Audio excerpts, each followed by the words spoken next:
Good afternoon. This paper is titled The Morality of Visualizing and Verbalizing in Achilles, Tatius and Lucian's Eikones.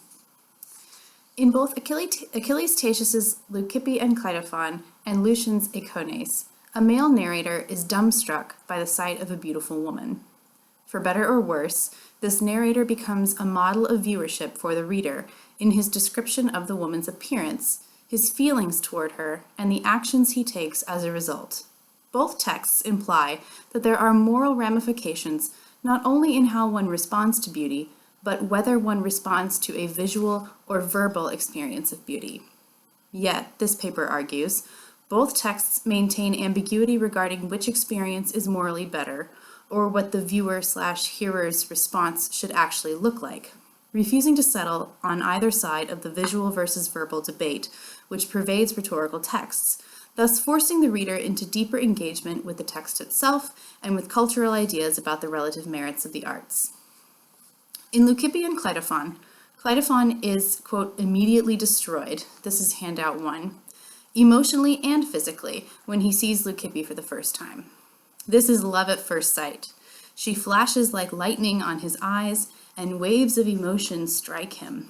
Admiration, stupefaction, fear, shame, shamelessness. As he considers her stature, her beauty, and his own inability to stop staring at her, despite his shame at potentially being caught staring. He describes the colors of Leucippe's face and hair, the rose that is her lips, likening the whole effect to a painting of Cellini. It is generally argued, and I think correctly, that this comparison is meant to call the reader back to the novel's opening ekphrasis of a painting of Europa.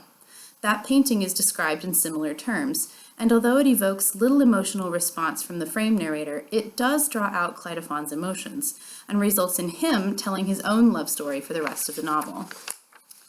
The lovesick Cleitophon seeks counsel from his older and quite misogynistic cousin, Cleinias, and then more or less follows his advice on the best way to seduce a maiden. In 119, Cleitophon delivers a long discourse within Leucippe's hearing, and clearly for her benefit, about love between peacocks, magnets, palm trees, rivers and streams, and even snakes and eels. Over the course of Book 2, the couple progress from making eyes at each other, to flirting with their wine cups, to stealing kisses in the garden, until 219, when Cleitophon finally wears Leucippe down and convinces her to try to have sex on the sneak. Their attempt is foiled by Leucippe's mother. The couple and Cleinias run away together, and the rest is history, or fiction.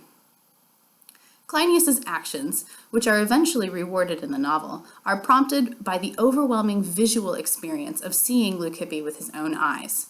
His ekphrases of Leucippe convey much more emotional impact than the novel's ekphrases of cities, paintings, shipwrecks, and pirate battles. This impact emphasizes the importance of Leucippe's appearance as the powerful driving force of the plot. Looking at Leucippe makes men do crazy things. Our acceptance of this fact is necessary to make Cleitophon a positive example of viewership as he follows his cousin's misguided advice and nearly succeeds in carrying out the seduction of an unmarried maiden, a major moral no-no.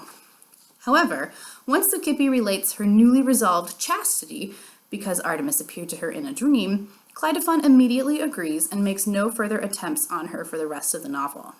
As descriptions of her physical beauty become less intense, Cleitophon's focus shifts away from Leucippe's physical beauty toward her safe recovery and lawful marriage. In his development through the novel, Cleitophon thus becomes a model of how well-bred young men ought to behave toward their female counterparts. Learn to control your reactions to beauty, and in the end, you'll get what you want, i.e. sex, as well as what is socially prescribed, i.e. marriage. By contrast, the wicked Callisthenes falls in love with Leucippe merely by hearing an account of her beauty, which indicates his dissolute character. Cleitophon calls him a hearsay suitor. This is handout 3. When Callisthenes comes to Tyre to kidnap Leucippe, he happens to see Cleitophon's sister Caligone first, with Leucippe's mother nearby. He is so struck by the sight of Caligone that he doesn't stop to verify who she is and ends up kidnapping her instead. After spending a prolonged period of time looking at and talking to Caligone, Callisthenes is eventually reformed and allowed to marry Caligone. For Callisthenes, visual experience cures the evils of feeling too much based on verbal description. Unfortunately, this does not work so well for Leucippus' other hearsay suitor, Tharsandros, whom I don't have time to discuss in this short paper, but I'd be happy to talk about at another time if anyone has questions. Thus, Achilles Tatius' reader learns that emotions felt or actions taken based on verbal descriptions of beauty are morally dubious, though Callisthenes does show us the possibility of recovery. Yet how then is the reader to respond to their own verbal experience of Leucippus' beauty via effusive ekphrases? Is the reader necessarily forced into improper auditory, quote, viewing of Leucippe? In fact, in a way, Cleitophon seems to intensify our distance from having our own eyewitness experience when he describes Leucippe as a painting of Selene, which many scholars agree is meant to point the reader back to the painting of Europa in 1:1. Is Cleitophon and/or Achilles Tatius tacitly acknowledging that no verbal rhetorical description can compare to a visual experience of beauty, that the visual arts and the reader's experience of them are better at depicting Leucippe than his own ekphrases? Or is this a clue for the reader that their best hope for a morally upright response to Leucippe's beauty is not to respond to Cleitophon's verbal description at all, but to think back to paintings they've seen and how those paintings made them feel? If this is so, then the reader is left wary of any and all feelings they might experience based on the text of the novel they are reading. Perhaps if we as readers are forced to be hearsay suitors of Leucippe, we must simply accept, as Callisthenes eventually did, that we cannot have her. Lucian's Eikones takes a markedly different approach to the verbal description of visual experiences. The character Lycinus begins the dialogue by explaining to his friend Palistratus that he has just seen an unidentified woman and was overcome by her beauty. He compares the effect to looking at a gorgon. He nearly turned to stone at the sight of her. When Palistratus asks Lycinus to, quote, sketch her appearance in words, this is handout 4, Lycinus demurs that words, or at least his words, can't possibly be equal to such an Eikone, so great that even the great painters and sculptors couldn't capture it. This is a setup of false modesty, of the kind rather common in rhetoric and oratory. On the surface, Lycinus admits that the visual arts are more powerful than the verbal ones, making his verbal triumph to come all the more dramatic. But of course, despite claiming to be dumbstruck, Lycinus proceeds to offer a lengthy description of the woman. Together, Lycinus and Palistratus build a list of the most beautiful statues in the Greek corpus, and Lycinus claims that these are all he needs to describe the woman. It's no problem to construct a combination of these Eikones, he claims, if they hand them over to Logos to rearrange them as Logos sees fit. This is handout 5. Lycinus proceeds to build an imaginary statue of his mystery woman by taking different body parts and facial features from different famous statues. Her head is from Praxiteles' Cnidian Aphrodite, but her face is from Alcamene's Aphrodite in the gardens. Phidias's Amazon will provide the mouth and neck, and so on. This rhetorical carving up and rearranging statues goes beyond simply showing the power of verbal arts over the visual arts. Through this strange mental exercise, Lycinus gains control of the reader's visual experience of both the art objects and the woman in question, and he harnesses the emotions which those visual experiences can stir up. Lycinus opens the dialogue, claiming to have been nearly turned to stone by this mystery woman. Now he has turned her to stone through his rhetorical sculptural mashup. Lycinus then does the same mashup portrait with examples from famous Greek painters and stock rhetorical reference figures, Apelles, Polygnotus, and Euphranor. But when he has apparently exhausted the abilities of actual painters, Lycinus calls upon Homer to describe the colors of the woman's body, calling Homer the greatest of painters, ton ariston ton grapheon Homeron. This is handout 6.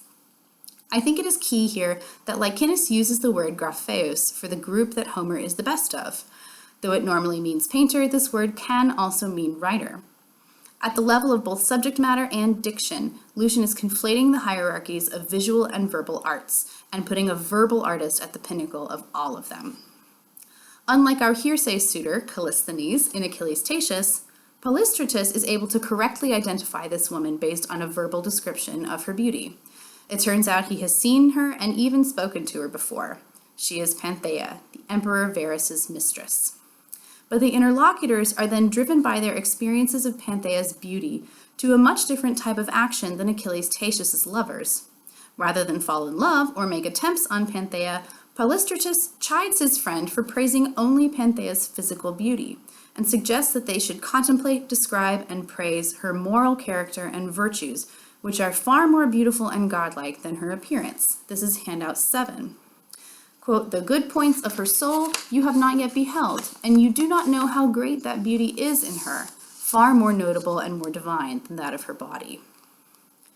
Perhaps since Polystratus has seen Panthea before, the Gorgon effect of her beauty has worn off him.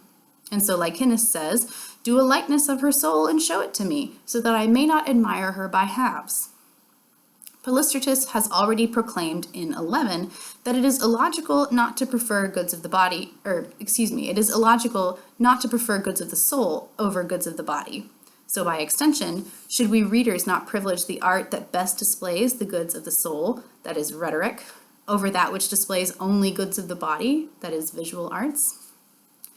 Polystratus decries a lack of ancient models for such a multi-talented woman before he calls upon verbal artists, the poets and philosophers, to help with his Eikone of Panthea's soul, which actually turns out to be several Eikones, because he also thinks the mashup portrait isn't very artistic, and separate portraits of Panthea's different virtues will be, quote, "true to the model." This is handout 8. Polystratus describes her speech and singing, her culture and accomplishment, her wisdom and understanding, her goodness, her modesty, and finally her humility. Polystratus hangs these metaphorical portraits next to Eikones' likenesses, and Eikones seems to agree that Panthea has no equal or prior model, at least not one from visual arts or real life.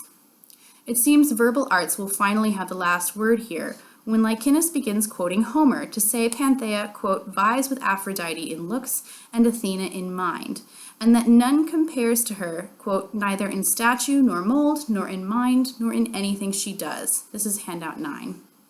Who is this amazing model woman whom no art but Homeric epic can contain? She doesn't exist. These Homeric quotes, 9b on your handout, are taken wildly out of context. In Iliad 9, Achilles says he won't marry Iphigenia even if she vies with Aphrodite and Athena.